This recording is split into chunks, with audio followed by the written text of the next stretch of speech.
Assalamualaikum warahmatullahi wabarakatuh. Halo teman-teman, bertemu lagi dengan kami di sini. Di video kali ini, kami akan membahas mengenai sistem informasi akuntansi, sebuah tinjauan menyeluruh. Sebelum kita membahas lebih dalam, berkenalan dulu yuk dengan anggota kelompok 1. Yang pertama, ada Vinggi Juni Anelia, NIM 113. Lalu ada Eka Widya Astuti, NIM 114. Yang terakhir ada Rika Rahmawati, NIM 118. Sebelum kita mempelajari apa itu sistem informasi akuntansi, lebih lanjut kita harus paham terlebih dahulu apa itu sistem. Sistem merupakan serangkaian dua atau lebih komponen yang saling terkait dan berinteraksi untuk mencapai tujuan. Sebagian besar sistem itu terdiri dari subsistem yang lebih kecil yang mendukung sistem yang lebih besar, di mana setiap subsistem itu didesain untuk mencapai satu atau lebih tujuan organisasi, dan di mana perubahan dalam subsistem tidak bisa dibuat untuk mempertimbangkan dampak subsistem lain dan pada sistem secara keseluruhan. Dalam subsistem ini terdapat konflik tujuan dan keselarasan tujuan. Konflik tujuan akan terjadi ketika tujuan subsistem tidak konsisten dengan tujuan subsistem lainnya atau dengan sistem secara keseluruhan. Sementara keselarasan tujuan akan terjadi ketika subsistem mencapai tujuannya saat berkontribusi dengan tujuan keseluruhan organisasi. Selanjutnya yaitu data. Data merupakan fakta yang dikumpulkan, disimpan, dan diproses oleh sistem informasi. Dalam bisnis, kita perlu untuk mengumpulkan beberapa jenis data, seperti aktivitas penempatan, sumber daya yang dipengaruhi oleh aktivitas tersebut, dan orang yang berpartisipasi dalam aktivitas. Selanjutnya yaitu informasi. Informasi adalah data yang dikelola dan diproses untuk memberikan arti dan memperbaiki proses pengambilan keputusan. Dalam informasi, itu akan terdapat yang namanya kelebihan informasi. Kelebihan informasi akan terjadi ketika batasan informasi tersebut sudah terlewati dan mengakibatkan penurunan kualitas dalam pengambilan keputusan dan meningkatkan biaya penyedia informasi. Perancang sistem informasi itu menggunakan teknologi informasi. Teknologi informasi adalah komputer dan perangkat elektronik lainnya yang digunakan untuk menyimpan, mengambil, dan mentransmisikan dan memanipulasi data. Dalam informasi itu ada yang namanya nilai informasi. Nilai informasi adalah keuntungan yang dihasilkan oleh informasi dikurangi dengan biaya untuk memproduksinya. Selanjutnya masih dalam konsep dasar yaitu mengenai karakteristik informasi yang berguna. Suatu informasi itu harus memiliki karakteristik tertentu agar dianggap sebagai informasi yang berguna. Nah, karakteristik tersebut antara lain yang pertama, informasi harus relevan, yaitu mengurangi ketidakpastian dan meningkatkan pengambilan keputusan serta menegaskan atau memperbaiki ekspektasi sebelumnya. Yang kedua, informasi itu harus reliable, yaitu bebas dari kesalahan atau bias dan menyajikan kejadian atau aktivitas organisasi secara akurat. Yang ketiga yaitu lengkap, di mana informasi itu tidak menghilangkan aspek penting dari suatu kejadian atau aktivitas yang diukur. Yang keempat yaitu tepat waktu, di mana diberikan pada waktu yang tepat bagi pengambil keputusan dalam mengambil keputusan. Yang kelima, informasi yang berguna harus dapat dipahami, yaitu disajikan dalam format yang dapat dimengerti dan jelas. Kemudian yang keenam, itu dapat diverifikasi, yaitu dua orang yang independen dan berpengetahuan di bidangnya dan masing-masing dapat menghasilkan informasi yang sama. Yang ketujuh yaitu informasi harus dapat diakses, yaitu tersedia untuk pengguna ketika mereka membutuhkan dan dalam format yang dapat digunakan. Materi yang selanjutnya yaitu kebutuhan informasi dan proses bisnis. Semua organisasi itu pasti membutuhkan yang namanya informasi untuk membuat keputusan yang efektif. Selain itu, semua organisasi itu memiliki proses bisnis tertentu yang terus-menerus dan saling terikat. Nah, oleh karena itu, suatu organisasi itu memerlukan yang namanya proses bisnis. Proses bisnis sendiri merupakan serangkaian aktivitas dan tugas yang saling terkait, terkoordinasi, dan terstruktur yang dilakukan oleh orang, komputer, atau mesin yang dapat membantu mencapai tujuan tertentu suatu organisasi.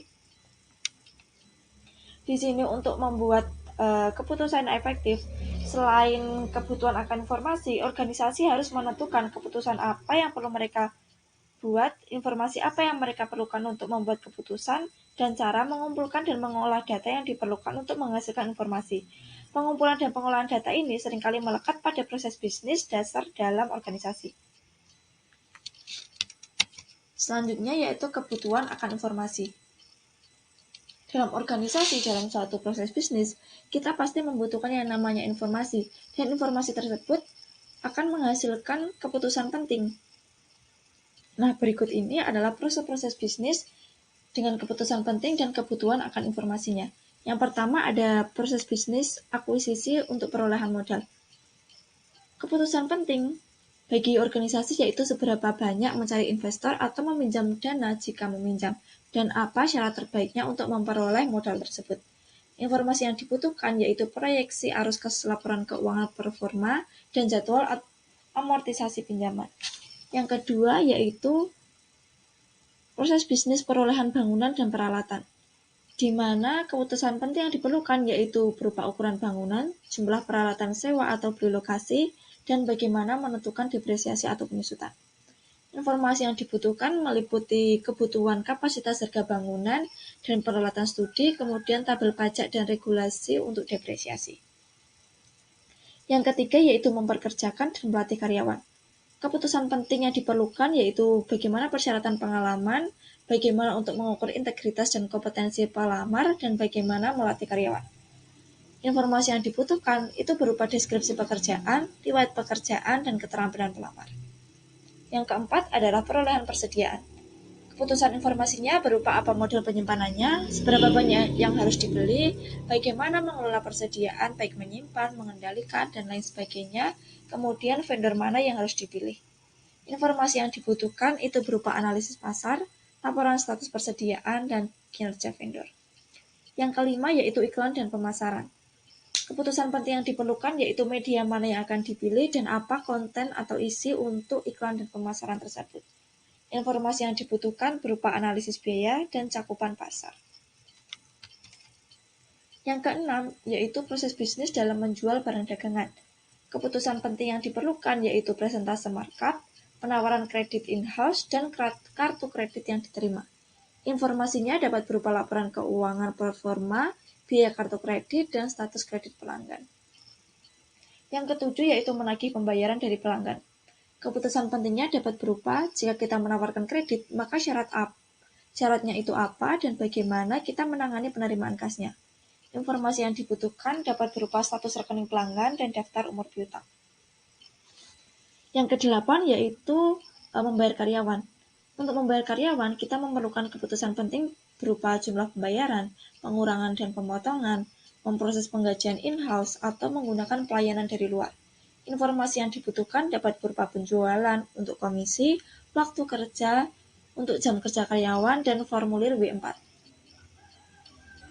Yang kesembilan yaitu proses dalam membayar pajak. Keputusan pentingnya dapat berupa persyaratan untuk pajak gaji dan persyaratan untuk pajak penjualan. Informasi yang dibutuhkan berupa biaya pelayanan penggajian eksternal, regulasi pemerintah, total beban upah, dan total penjualan. Yang ke-10 yaitu proses dalam membayar vendor, yaitu keputusan yang diperlukan meliputi siapakah yang harus membayar, kapan kita harus membayar, dan seberapa banyak untuk membayar. Informasi yang dibutuhkan itu berupa faktur vendor, catatan utang, dan syarat pembayaran. Baik, untuk materi selanjutnya akan dijelaskan oleh Mbak Eka Widi. Pembahasan berikutnya mengenai proses bisnis. Berbicara mengenai proses bisnis, pasti erat kaitannya dengan transaksi. Transaksi merupakan perjanjian antara dua entitas untuk melakukan pertukaran barang atau jasa atau kejadian lain yang dapat diukur dari segi ekonomi oleh organisasi. Contohnya meliputi aktivitas menjual barang ke pelanggan, membeli persediaan dari pemasok, dan membayar karyawan. Data transaksi akan ditangkap lalu diproses menjadi output yang penuh informasi. Kegiatan ini disebut pemrosesan transaksi. Banyak aktivitas bisnis merupakan pasangan kejadian yang terlibat dalam pertukaran memberi mendapatkan. Contohnya, dalam pertukaran memberi mendapatkan adalah menyerahkan uang tunai untuk mendapatkan persediaan dari pemasok dan memberikan karyawan cek gaji sebagai ganti tenaga kerja mereka. Terdapat 5 proses bisnis atau siklus bisnis antara lain. Yang pertama adanya siklus pendapatan atau revenue cycle, di mana barang dan jasa dijual untuk mendapatkan uang tunai atau janji untuk menerima uang tunai di masa depan. Yang kedua, adanya siklus pengeluaran atau expenditure cycle, di mana perusahaan membeli persediaan untuk dijual kembali atau bahan baku untuk digunakan dalam memproduksi barang sebagai pertukaran uang tunai atau janji untuk membayar uang tunai di masa depan. Yang ketiga ada siklus produksi atau konversi, atau biasa yang disebut dengan production or conversion cycle, di mana bahan baku ditransformasikan menjadi barang jadi. Yang keempat ada siklus sumber daya manusia atau penggajian, atau human resource or payroll recycle, di mana karyawan dipekerjakan, dilatih, diberi kompensasi, dievaluasi, dipromosikan, dan diberhentikan. Lalu ada siklus pembiayaan atau financing cycle, di mana perusahaan menjual sahamnya kepada investor dan meminjam uang. Kemudian investor akan dibayar dengan dividen dan bunga yang dibayar atas pinjamannya tersebut. Aktivitas terakhir yang terdapat dalam setiap siklus transaksi adalah mengirim informasi yang sesuai untuk siklus lainnya. Hal ini menunjukkan bagaimana berbagai siklus transaksi ini berkaitan satu sama lain dan terhubung dengan sistem buku besar dan pelaporan. Sistem buku besar dan pelaporan adalah operasi pemrosesan informasi yang terlibat dalam memperbarui buku besar dan mempersiapkan laporan untuk manajemen dan pihak eksternal. Sistem ini digunakan untuk menghasilkan informasi bagi manajemen dan pihak eksternal. Pembahasan berikutnya mengenai sistem informasi akuntansi. Apa sih yang dimaksud dengan sistem informasi akuntansi? Sistem informasi akuntansi merupakan suatu sistem yang mengumpulkan, mencatat, menyimpan, dan mengolah data untuk menghasilkan informasi bagi pengambil keputusan. Sistem ini meliputi orang, prosedur dan instruksi, data, perangkat lunak, infrastruktur teknologi informasi, serta pengendalian internal dan ukuran keamanan. Ada 6 komponen dari sistem informasi akuntansi, yaitu orang yang menggunakan sistem, prosedur dan instruksi yang digunakan untuk mengumpulkan, memproses, dan menyimpan data mengenai organisasi dan aktivitas bisnisnya, perangkat lunak yang digunakan untuk mengolah data, infrastruktur teknologi informasi meliputi komputer, perangkat periferal, dan perangkat jaringan komunikasi yang digunakan dalam SIA. Yang terakhir, pengendalian internal dan pengukuran keamanan yang menyimpan data SIA. Nah, dari keenam komponen tersebut memungkinkan sistem informasi akuntansi untuk memenuhi 3 fungsi bisnis penting, antara lain yang pertama, mengumpulkan dan menyimpan data mengenai aktivitas, sumber daya, dan personel organisasi. Yang kedua, mengubah data menjadi informasi sehingga manajemen dapat merencanakan, mengeksekusi, mengendalikan, dan mengevaluasi aktivitas, sumber daya, dan personel. Yang terakhir, memberi pengendalian yang memadai untuk mengamankan aset dan data organisasi. Lantas, apakah SIA mampu memberi nilai tambah bagi organisasi? Tentu saja bisa. Sistem informasi akuntansi mampu memberi nilai tambah bagi organisasi dengan cara sebagai berikut. Yang pertama, meningkatkan kualitas dan mengurangi biaya produk atau jasa. Yang kedua, meningkatkan efisiensi.